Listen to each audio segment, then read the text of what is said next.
Hello, Jason Keaton here, Blind Fury BJJ. I have a question that actually I received, and I would wait till Friday, but I've already got a few questions on Friday. I don't like to answer. I don't think I'm going to want to answer a billion, but it's an important one, and that is, should I compete? Should I compete if I do Brazilian Jiu-Jitsu?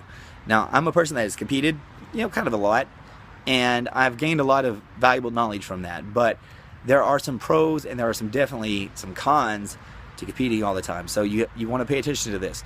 So one of the first things that you really can get out of competition is knowing exactly where you're at as far as your level, knowing what you can do, what you can't do, knowing what it takes to defeat an opponent that is like a game opponent. There's really endless benefits as far as it goes. And to me, knowing what I can do and what I can't do against another black belt is, that's pretty good information. The second thing is just the kind of environment is tense. Not tense like negative, but you get all the butterflies, you get the adrenaline dump and all that. So even if you're an advocate of self-defense only, the kind of the pre-match jitters is very similar to, it's the adrenaline rush, the adrenaline dump. So that's very similar to a self-defense situation, and that generally will help you see how you react under pressure. And another thing is that people always forget is that the whole point for me of competing is to, or for anybody to compete, is those 6 weeks or 5 weeks before the competition, I can really train hard. I really concentrate on my best moves, and I can get them really sharp, and I'm going to get in great shape, and that's really what it's about. If you go out there and you lose, nobody really keeps track of your wins and losses that much, But if you go to enough tournaments, you'll find some gold for sure. But it's just one of those things. It's not that important if you win or lose. More important, you go get the matches and you get the experience, and that's how I think you should look at it. So, what are some drawbacks? Well, I think sometimes when people compete a lot, they don't have time to kind of develop their game. Meaning they only do their A game all the time, and that's all they do.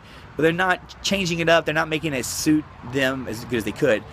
And what I recommend to my guys is, if you compete a lot, you compete like 5 or 6 times a year, give yourself some breaks and work on, escapes, work on your takedowns, work on the things you're not so good at. And if you compete a lot, people tend to become stagnant, and that's what I don't want them to. I want them to develop, so that way next year, regardless if they compete or not, they'll have different moves, and they will be kind of maybe more developed than they were this year, and that's what it's about.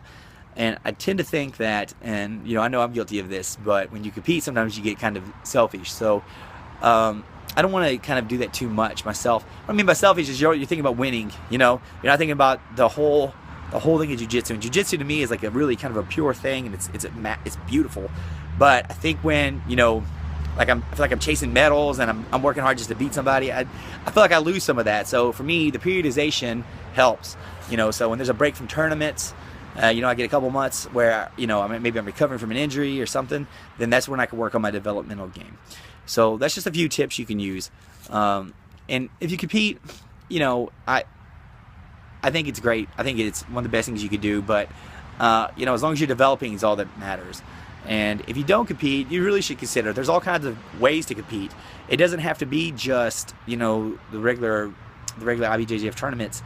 It could be judo, it could be wrestling, it could be sambo, it could be any of these, like the EBI rules. It doesn't matter. Just find something you might be interested in and do it.